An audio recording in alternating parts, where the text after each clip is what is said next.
All right, here we are again. We're finishing up chapter three, understanding self-understanding, standing in a complex world. We went through the first part, which was monitoring the egocentrism in your thought and life. Good luck with that. I'm kidding.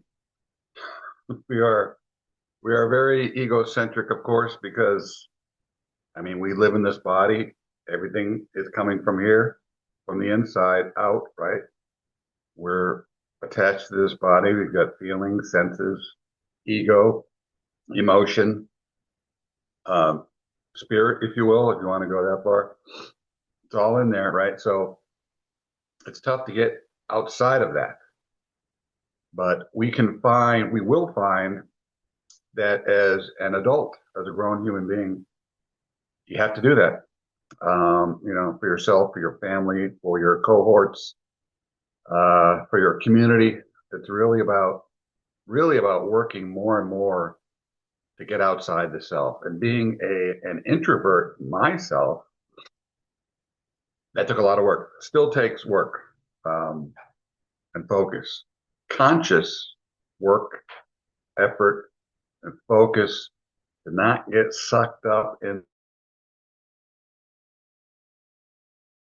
the self, right? Keep that in mind. And in the process, because if you're getting outside of yourself, it's not about your own mindedness. It's about including others in a fair minded way. Recognize the mind's three distinctive functions. We did that. That you have a special relationship to your mind. Some have more of a special relationship than others, depending on ego. So we're going to finish up. We've got just about 6 pages to go here. So let's go over this. Connect academic subjects to your life and problems. I never heard of this. I mean, I did it myself. I learned to do it myself upon my second attempt at college. My first attempt, I was pretty much like the example in the book state that we really don't. Learning is pretty much a mystery to us. It's a mystery to students. It's a mystery to parents. It's a mystery to teachers. Believe me. And most don't know. Most are clueless. And personally, I think academia, the academic world or the world of academia lacks considerably, um, because there's not enough application, too much abstract thinking, too much ivory tower thinking, not enough practical in the world everyday application. And once I started teaching my classes from the perspective of what most students need most of the time in most situations, sounds like an impossible task, but that's what you're shooting for. It's not about perfection. Good luck trying to achieve that, unless you're that guy that could walk on water. Um, but you're shooting towards perfection. What do they say? A lot of rooms in the house. Largest room in the house is the one that has the largest room in the house is the one that we shoot for in regards to perfection, right? Um, let's read through this. One challenge you face as a student is to learn to approach your studies with a fuller understanding of how your emotional life influences your learning for good or ill. Your emotions can aid or hamper your learning. Your goals can facilitate or limit your insights. There's, there's emphasis on IQ, right? Intelligence quotient. And that's debatable as to, what that is really, how to measure it. It's multifaceted. Um, most teachers or teaching or academia is really geared up towards just a couple of the intelligence types, which is rational thinking and linguistic thinking. Rational or logical thinking is mathematics and science. Linguistics is language arts, right? That's where the majority of intelligence is focused or learning is focused. There's 9 different intelligence types. Some say 7. I'll go 9 just to add a couple more, right? Always room for more. Some are very good visually. Some are very good tactily, with their hands, like mechanics and builders and such. Some are good introspective. They think introspectively. Those are your artists, your writers, your thinkers, right? Your contemplators, your researchers. And so there's many different ways. Some are verbal, right? Those are your teachers and politicians and managers and whatnot, right? Speakers. So there's numerous intelligent types, but unfortunately, education really focuses on just two of the 9, which is what's that, 22% or something like that. I don't know. Check my math. If you typically don't learn at a deep level, you need to observe the thoughts, emotions, and desires that keep you from learning deeply. I think I'm just going to teach this stuff. I'm going to give up on all other courses and genres. I think this stuff is so lacking, yet so essential, right? It's like not having air for humans to breathe or water for fish to swim in. It's just crazy, crazy. Anyway, and you can see in general society, once you learn this stuff and really know what's going on and how to think well, critically, logically, profoundly, fairly, deeply, humbly, logically, blah blah blah, you really see what's going on out there, and you see that most people don't know diddly, or as my father used to say, diddly squat. Right?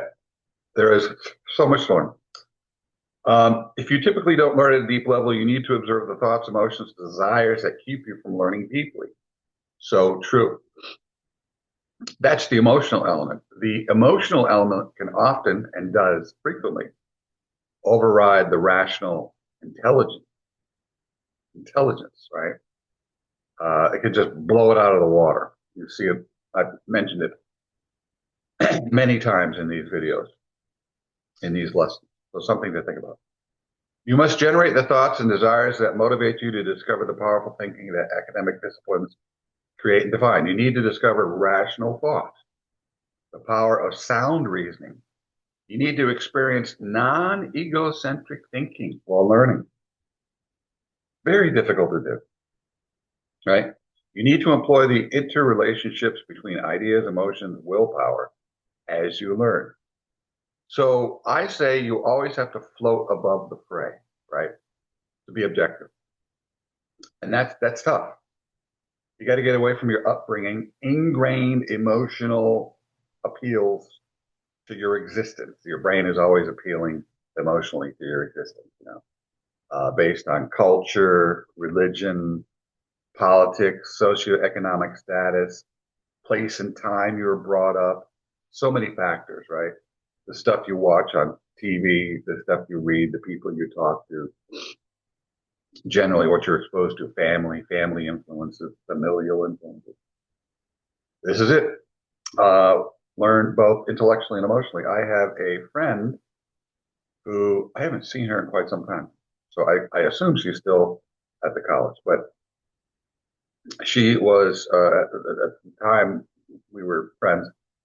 Um, we're still friends, I assume, but I haven't seen her in a while. She was a dean. I think she was became a dean of 2 or 3 departments, because everything after a fashion had been pared down, um, because of financial issues. And she was hiring for a position, and she talked about this one gentleman she was interviewing, said, very intelligent, great presentation, looks like a great teacher, great resume, maybe overly educated, some of the finest educational institutions offered to humankind, right?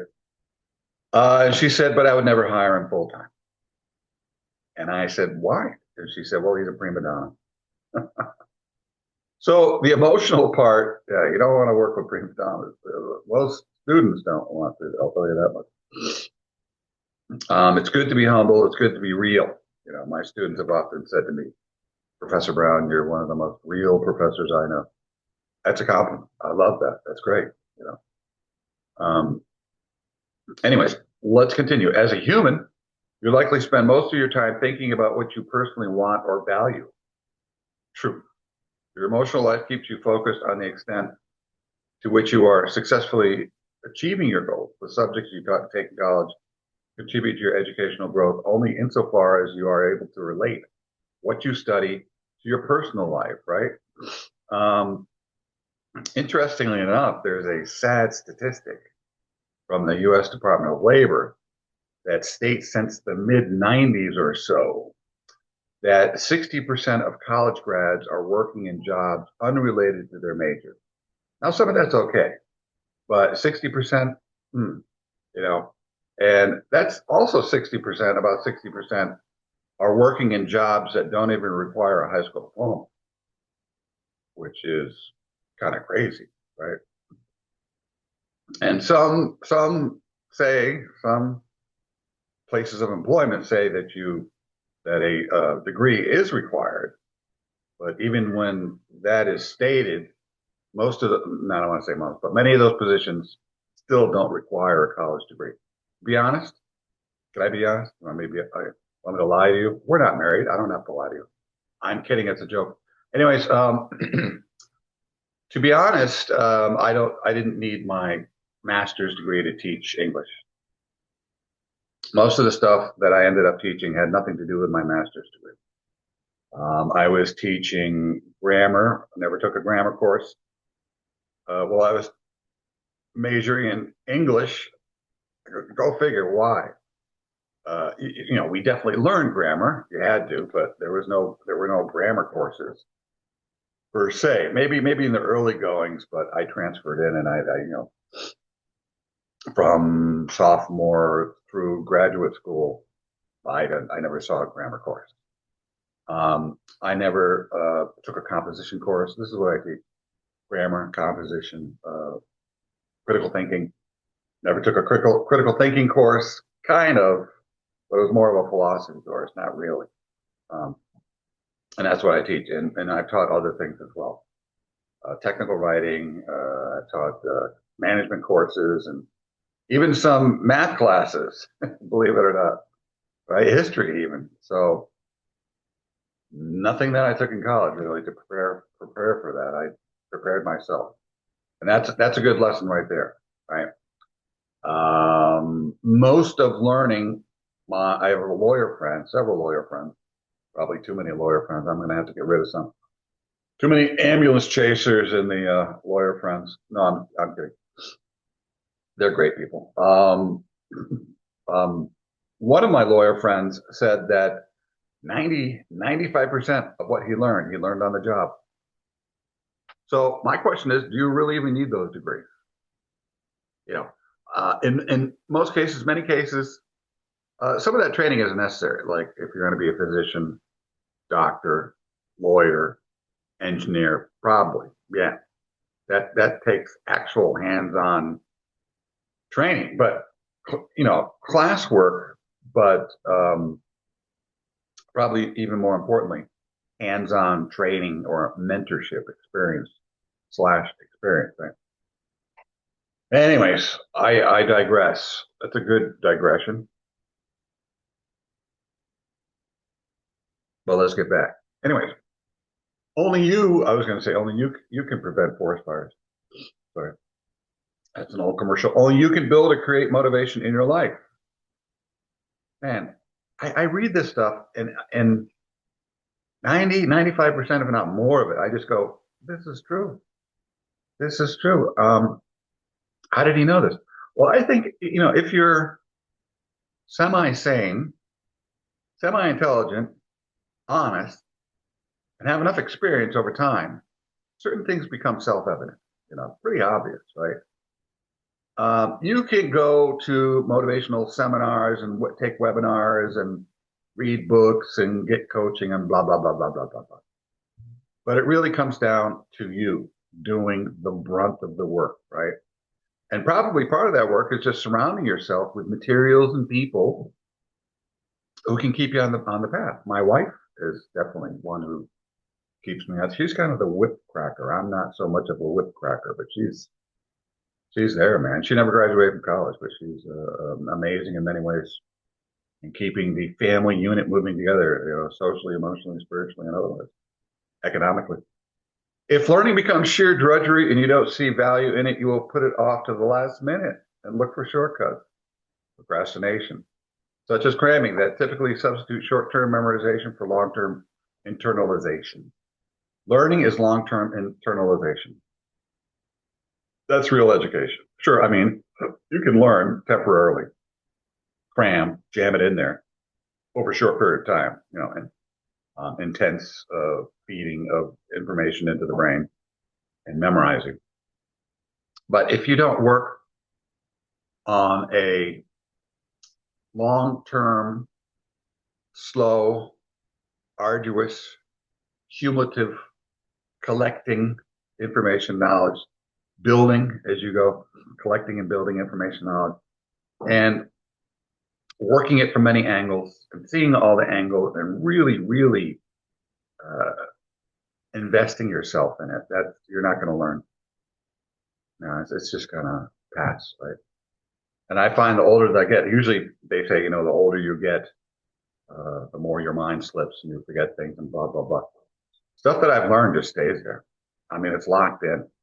I do forget people's names. I'm terrible at names anyways, but that information that I've learned along the way, it's locked in there. Why? Probably because it's really important stuff, right? It's kind of life or breath.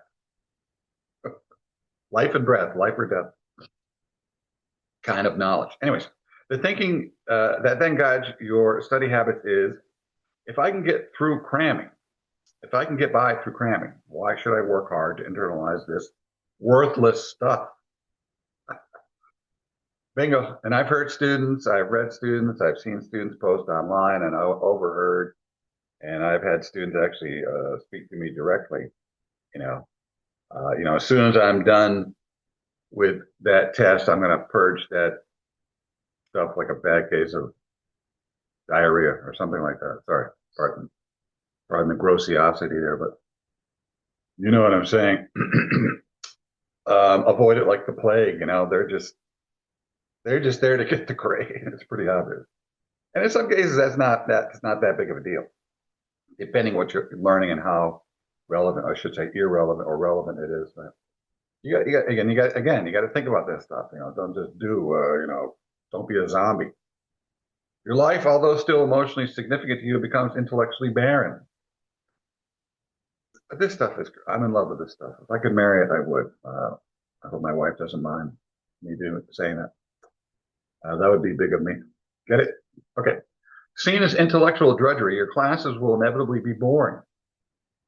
Most classes, to most students, most of the time, are boring. And I got to admit, college was not a thrill a minute or a thrill a second, joyride, Disneyland or Six Flags or something, right? It wasn't like downhill skiing. It wasn't exciting, slow, tedious, arduous, boring. But that's okay. Learning isn't necessarily fun. But what you do learn, what you're able to do with it eventually, is the fun stuff. Not so much fun, but rewarding, right? Not fun like downhill skiing or a Disney ride, but rewarding, fulfilling on an emotional, on a calm, not exciting, running around woohoo, but in a calm, satisfying, fulfilling level. I can tell you. It's probably been one of the most important things I've ever done in my life is learning stuff that's essential, not only just for me, but so you can share it. And people are sharing, caring people. Basically, we're social by nature. You put somebody in isolation, they go nuts. We need people. People, you know that song? Probably don't. People who need people. That's actually my dad's generation. Good song. People who need people are the luckiest people. And even though, some people, maybe more than some, are annoying. But nevertheless, overall, it's on the up and up when you're dealing with people. They're generally good, and it's a good thing. On the one hand, you live within emotions you don't realize, and on the other hand, your intellectual life becomes an alienated set of rituals. You take notes that mean little to you. That seems oddly phrased. That mean little to, I guess that's right. Cram for exams that provide you with few insights and crank out papers that are mainly a patchwork of others' thoughts, right? Right. One key to integrating intellectual and emotional learning is recognizing that every academic discipline represents a powerful mode of thinking that can contribute to your development as a thinker. Bingo. I've read, as I told you, hundreds of books. I must be up to 1,000 by now, right? Over how long have I been reading? Since I was a kid, right? Um, and I was mostly reading fiction, science fiction when I was a kid. But then when I got into my 20s or so, mid 20s or so, it was all nonfiction. I've been reading nonfiction for the last 40 years, right? Um,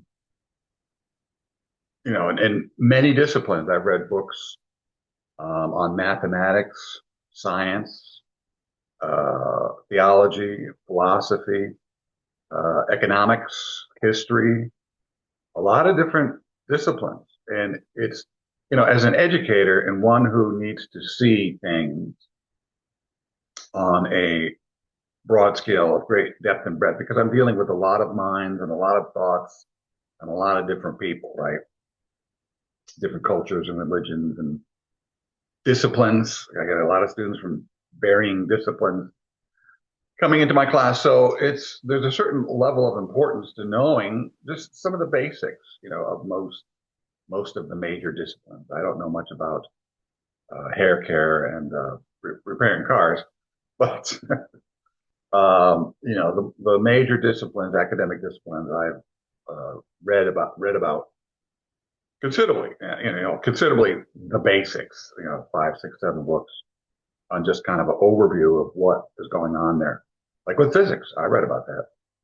I read the Einstein books, 101 Things You Need to Know About Science, quantum theory, relativity, uh, uh,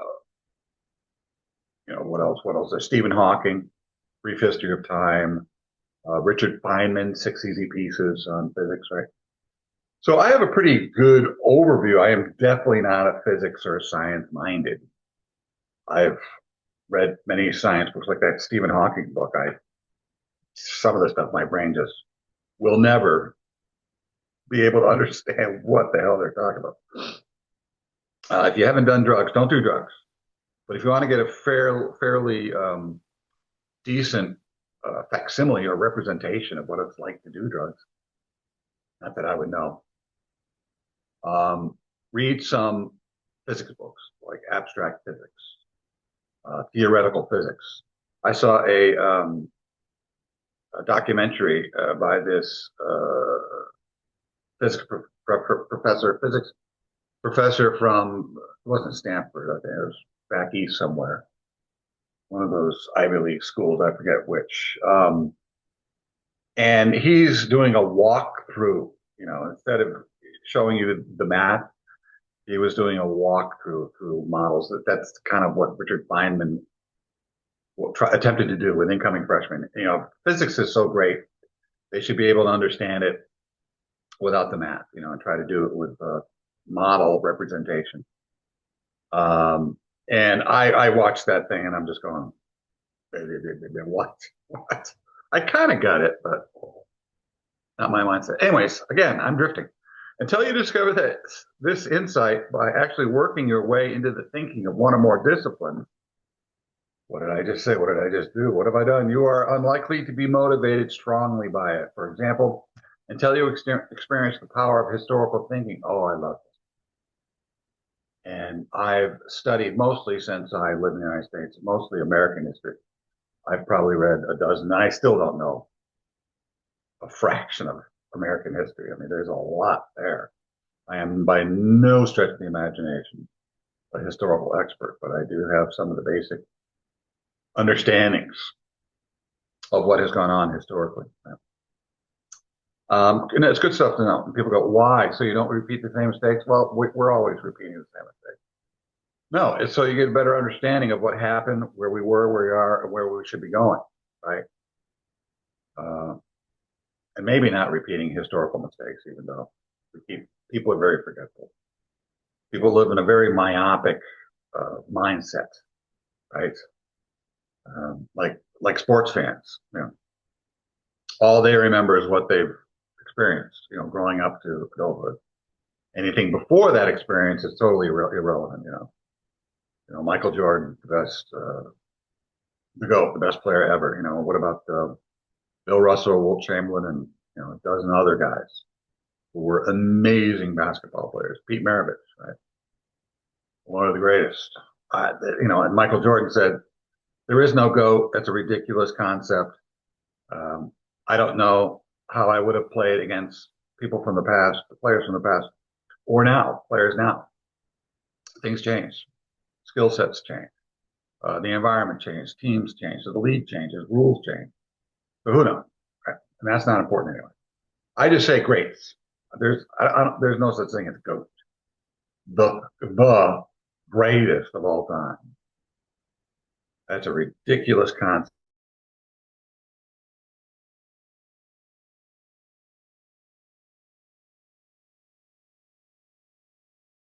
Don't get caught up. And Americans love art, and there's a lot of great, but there's no singular greatest musician, singular greatest athlete, singular greatest president or politician or business person. Right? For example, until you experience the power of historical thinking, you will not value it, and you will have little motivation to learn. True. This is the vicious cycle that in general prevents the uneducated from becoming educated. And there's a lot of uneducated, even those who are in college and have gone to college. I was watching a video the other day, and this is kind of more like Trivial Pursuit knowledge, but there were some people, young people, I think in college or maybe had gotten a degree, who were being asked questions like, when did we gain our independence, or when was the United States founded? And if you said July 4th, 1776, that's good. But actually, the name change occurred July 9th. Congress decided to go from what was it? United Colonies to United States of America, United States of America, right? That was one of the questions. Another question was, who do we gain our independence from? And somebody said America. So we gained independence from ourselves. That's an interesting concept. That's an interesting concept, but no. Another question, when was the War of 1812? I don't know, 1900. How long was the 7-Year War? I don't know, 10 years. When people are uneducated, and there's a lot of that going around, they do not value education, therefore will not put the time, energy, work into the deep learning that alone educates you. It is your challenge to avoid this dilemma. Will you be able to value the work of learning sufficiently to discover the power of the disciplines to which college classes expose you? Or will you, like many students before you, simply become a survivor? I'm the sole survivor. And that's what a lot of people do. They just want to survive the experience. They want to get out. They don't want to be tainted by knowledge or retention of any knowledge. Get that garbage out of my head. Just give me the degree so I can get into the workplace and make enough money to buy a house, vacation time, retirement, enough beer for the weekend, and some girl or guy that goes nicely with my new car. Right? The more there it is, simplified. The more emotionally powerful connections you can make between what you study and what you value in life, the easier you will find learning to be. Oh my gosh, that's the key point right there, right? So after a while, after a fashion, I really started attempting to connect as much as I could, if not everything, most things that I learned. And then after a while, since I had the choice of learning what I wanted to learn, that's what I was shooting for. And I had a reason and motivation and a cause and a purpose of some great depth and merit and purpose and impact and import. You know what I'm saying? Be aware of how the internet and other technologies pervade and affect your life. That's interesting. That seems to be a bit of a non sequitur, right? All right. We were talking about, let me go back, right? Doesn't that seem like that seems like a non sequitur to me. Um, right? We're connecting academic subjects to our life and problems, and then all of a sudden, internet. Well, let's see how it connects. Maybe it is connected.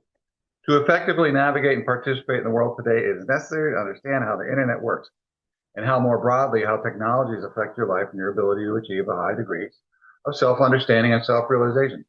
The internet is a beast, a beast unto itself. There is so much there. I've had my students read what some great engineers and purveyors of the internet have said, and how it has affected us emotionally, socially, intellectually, and in other ways, really. And it does have an effect. The worst thing you can do is just kind of unconsciously go through life doing things, and people are on the internet, so you go to the internet. People are watching certain things, so you just watch those things that other people are watching. People say and admire certain things, like celebrity worship. I see that a lot on the internet. That person and celebrity, that artist, that musical artist, that actor, that whoever, director, producer, writer, they're the most amazing people. They're amazing. And I met them and they're so friendly and they're amazing. Well, yeah, you know, there's a lot of amazing people out there and most of them are not famous. Okay. Fame doesn't make them automatically amazing, right? They're still fallible human beings, mistake prone, fallible, limited in the extreme human beings, right? So, sure, they've got some special skills. Maybe they can act and pretend to be something or someone they're not.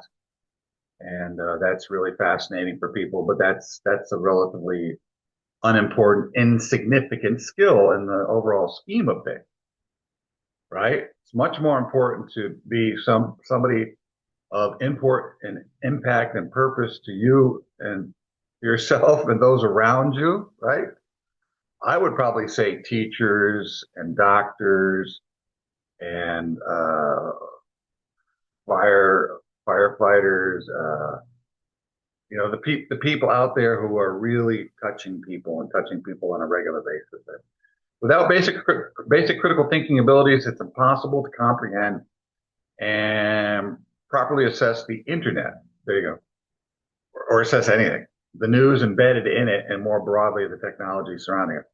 We need to look closely at how the internet works. We need to know how technologies are on one hand improving and on the other hand diminishing the quality of our lives. Yeah, so true. I would suggest that you stay off the internet as much as you can. Stay away from just watching too much television. Don't vegetate too much, and don't just get caught up in the propaganda of it all. Right? There are certain agendas that are being transmitted through media, through social media, through the entertainment industry, and other sources. Be careful, right? So I'm saying be discerning and discriminating. Have some insight, right? We need to understand the big picture of technology to both better protect ourselves and to think critically about the technologies we support. I was in the technology field. I worked before I got into academia for about 6, 7 years in the technical world. I started out, what was I doing at first? Actually filing papers in the computer room, breaking apart reports and sending them out. That's back when paper was huge, back in the 80s. And then I got into computer operations, tech support, desktop tech support. Then I get into mid-range programming, Systems 38, AS400, IBM stuff. I don't even know if that's still around. That's, at least that was 30, 35 years ago when I was doing that. And so I had a good exposure to technology as a programmer. It's an interesting field, but a lot of problems too. Anyways, it is essential to understand at the outset that the websites and technologies being created for us are only as good as the reasoning that conceptualizes, creates, and maintains them over time.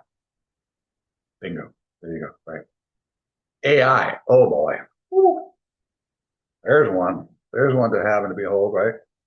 Where's that going to go, right? Are we going to have Skynet? I mean, if it's artificial intelligence, basically algorithms, programs, self-learning algorithms using expert systems, if you really want to know what's going on with AI, right? And these programs basically teach themselves how to think. And now they're putting AI into robots or reasonable facsimiles of human beings, right? And they're incorporating emotion, expression. They can joke around with you, right? They can make jokes. And you see more. I saw one recently with, what's her name? Fox, Samantha Fox? I forgot her name. Brunette woman. What was she in? I can't remember what she was in. Anyways, Transformer. She was the trans girl in Transformer. She was in a movie where she played a AI wet nurse, basically. She was a wet nurse nanny to this household, right? And she ended up pretty much terrorizing the household. You know, ended up putting the baby in the bath. This child is more of a distraction to you than anything. I am here to protect you. She was purchased by the husband because the mom was sick and she was out for some time, and he figured that he could get, he was busy with work, and that he needed help, and it kind of backfired, right? She kind of took over the house. She wanted him, and she wanted to do everything to protect him, and she felt that in order to protect, she killed one of his friends who was opposing him, put the baby in the bath because the child was more of a distraction, more of a hinder than a help to him. So you gotta, will it go that way, right? Skynet type of thing, right? Well, Skynet was kind of brought on by humans, where the humans fought the machines. Then, in order to take away the machine's power, they blocked the sunlight, right? And then the machine says, "Well, we can't get energy from the sun, so we'll get it from you humans. We'll use you as batteries and plug you into the network." How do you like that? How do you like them apples or taters? This points up the underlying pervasive authority of money on the fabric of human life, and specifically the untenable. Ooh, that's a nice word. Look that word up. Untenable pattern of constantly spending on products for the purpose of maintaining the current capitalist system. Yes. Oh my God, another great topic, which is designed so that it can never be satiated. Oh, another great word. Look at this. Look at this vocabulary. Satisfied, no matter how productive our output, right? The concept of consumerism, right? Even debt is never ending. You can't get rid of debt, right? Because if you get rid of debt, which is money tied into interest, monetized debt, then the whole system collapses. You know that? If you pay everything off and get rid of all the debt, the whole system will collapse. So it's built to be self-perpetuating. Oh, it's insidious, right? Dr. Sidious. Who was that Star Wars character? Dr. Sidious? That was? I don't. I'm not a big star. I like Star Wars, but I'm not a nerd about it all. Anyways, to understand the logic of the internet is first to see it as a huge information propagating machine. Another great word. Vocabulary should be your friend. Propagate. Do you propagate? Maybe you do. With tentacles going out into countless directions, which, and the perceivable, as soon as you said that, I thought of the machine, the main machine there in Back to the Future. I got my sci-fi mixed up. Matrix. The main machine in the Matrix. Didn't he at the end when Neo's talking to him? What was that, number 3? And he's got Neo locked in. Neo has no eyeballs at this point, I think. And doesn't the master machine have tentacles and stuff, right? Oh, the spaceships do too, right? The ships have those whipping tentacles. We'll continue to expand into something like like infinity and beyond. For your purposes, you need a catalog of these tentacles. That's nice. Whose vastness would exhaust the mind as well as become obsolete as soon as they were cataloged. Rather, what you need is to grasp the logic of the whole and how critical thinking can help you weave your way through internet information sources, weed out junk and nonsense unworthy of your attention. Oh my gosh, this is some of the greatest stuff in the world. I've been teaching 25 years and I've never been so excited in my life. Don't tell my wife. I think I'm cheating on her. I'm in love with this stuff. Oh my gosh, this is fantastic. And focus on what is best and what enhances rather than diminishes the quality of your life. Oh my gosh, this is good. I'm just going to go over this endlessly. This stuff needs to be, this is like 16 chapters, but by the time I'm done, I should take each major concept in here and just bury it. Build massive videos on all the major concepts, and that would probably be 150 videos total or something like that, right? But this stuff is critical. It's important. It's essential. It's critical. You've got your air, you've got breathing, you've got oxygen, you've got food, sustenance, you've got shelter, you've got relationships and love. Those are the things you need. But after that comes this stuff. After you get rid of those Maslow needs, right? You ever see Maslow's hierarchy of needs, the little pyramid thing? Those are at the foundation. Sorry, we want to go up. Those are at the foundation. But towards the top is this stuff, right? Self-actualization. For most people today, spending enormous amounts of time on the internet is considered both natural and good. No, no, no, don't do it. I think my students looked into this and I had them monitor how long they're on the internet daily for several weeks, like 3, 4 weeks. Just monitor it and report back, right? And some were in shock, and some were like, "I'm on like 7, 8, 9 hours a day. I'm okay with that." What? What in the world? What in the God's little green globe are you talking about, bro? Anyways, they spend far less time online than the vast majority of people. Those critical thinkers, right? Limit their internet exposure to those information sources and sites that enhance some part of their real life. That's me. That's me. I do use the internet. I got my phone. I'm on there. I'm basically use my phone for downtime stuff or the internet for downtime stuff, unless I'm researching stuff. I use the AI. I use AI on Google, right, to look up information. But that you got to be careful with that too, because that has a bias, right? That information, that database or the source of information is programmed in there. So there's a bias, and I've looked at it because there's sometimes I want to look at something from a particular political perspective, left or right or center, whatever. It's usually left or right. And I look up stuff and it's way left, way left, way left a lot of the time, sometimes right, right. So you got to be careful. You got to know what's centrist, really, what's that. And now I have sources that I use, not corporate sources or mainstream sources, because those are kind of controlled, uh, agenda controlled and controlled by money, right? And they have their own agenda. Sometimes it's not for the good, for the greater good, or for good. And I have sources from the left, the center, and the right. And guess what? They're generally talking about the same thing, right? Because they're using critical thinking. And some do stray, of course, in some of their opinions or beliefs or thoughts and stuff, but generally 80, 90% of the time, they're on the same wavelength, right?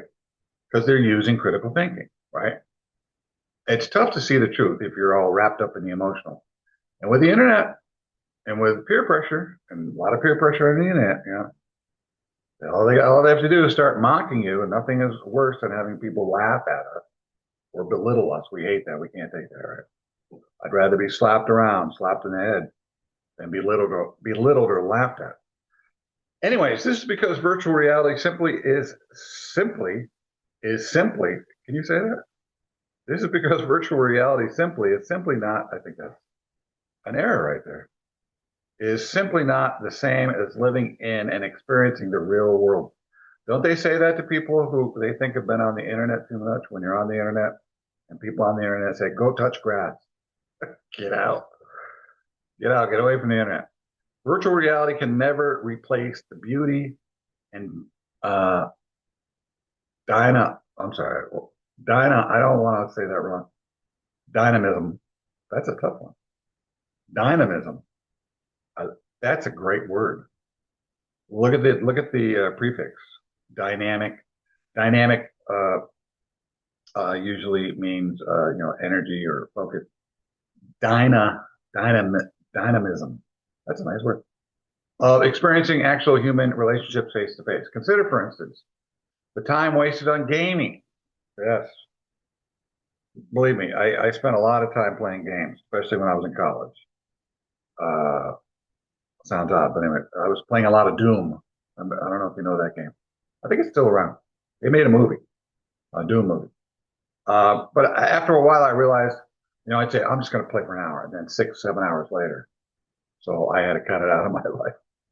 Or consider the fact that people play instruments such as the guitar online, believing themselves to be actual musicians. I've never done that. I am a musician from way back. I played trumpet, trombone, drums, but now I'm basically a guitar player. Back in the other room, I got my guitars and amps back there. So that's much more fun than playing Guitar Hero or thinking you're playing guitar. These endeavors give the illusion of success, but in fact are addictions of uh, of Theb of the mind. Well, I found a couple of errors in it that lead away from engaging in real life, healthy, and creative activities such as sports or playing the actual guitar or piano. Yeah, so get off the games, go out and play actual sports. I played basketball, football, baseball when I was in high school, a little bit in college, not much. Um, and I play guitar, I play instruments. I do a lot of reading as well, or have done. I did used to do more of it than I do recently. Those who fall prey to these types of illusions are typically unaware of the fact that algorithms, what did I say, are designed increasingly with the help of psychologists to figure out exactly how to keep people addicted to these games and other digital activities. Yes, and that is one of the dangers of the internet and gaming specifically. What is the game Warlords, or is it Warlords? Not War of the World, but the H.G. Wells one. Oh, World of Warcraft? Is that what it is? But I read about that game. I think that's the title, the name of the game. And that has a lot of, you know, uh, programming that is geared basically towards, keeping you online and addicted. And that's why you have, even in that game, Doom, you just had level after level after level, seemingly endless level, right? Variety of websites you can choose to visit are ever expanding. It's your social networking stuff, Twitter, Instagram, Facebook, the IG. Twitter was X now, right? Snapchat, LinkedIn. I got Facebook. I'm on Twitter. I got the Gram, and I'm on LinkedIn, which is a LinkedIn. I don't even know if LinkedIn should be there because that's more of a professional. I use that a lot. That's very professional. I don't think there's any games or really time wasting. I guess you can get on the discussion in this discussion groups and kind of waste time. But the more social oriented, time wasting ones, Facebook, Twitter, Instagram, Snapchat, right? And I'm on Twitter rarely, Instagram once in a while, Facebook a little bit. I'm probably on maybe hour, 40 minutes a day, I think. I use Instagram a lot for sports and political stuff. Same with Facebook, Twitter, also a little bit there. But I also use those to connect to family and friends. But I use them judiciously. Shopping sites, Amazon, one of my favorite places to go. Educational information propagating websites, right? You got your gaming sites, social casinos, gambling, right? What are those? I see them. I watch a lot of sports, and you see these gambling websites, news sites, and all that stuff. Assess a given website using critical thinking standards. Any website must be individually assessed for quality since no standards are built into the internet. Freedom of speech allows for even the most inane, crass, immature, and dangerous thoughts to be broadcast. I see a lot of that. I see a lot of that on X. That's, I think, oh, where's the other one? Um, oh, there's another one I've been on a bit. And the angle, the road, the path it heads down, the people seem to be really drugged, um, kind of, drugged by their political leanings, just kind of like very conspiratorial, very unrealistic. And I think sometimes I go, are these bots? Is this science fiction? They just don't see human or humane. Now I'm forgetting what. Oh, I got it on my phone. Give me a second. Let me see. I got it on my phone. I for some reason I had to go to that site to look something up, or somebody gave me something that was on that site, and I had to go look it up. And I don't go there much because it's really ugh. Reddit, Reddit.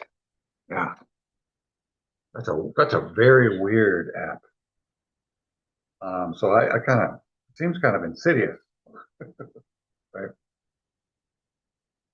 Broadcast people with similar biases tend to share their biases, news commentary with another, and so forth, right? So that's it for now. Next time we'll get into parts of thinking, and talk to you soon. Take care. Have a good one.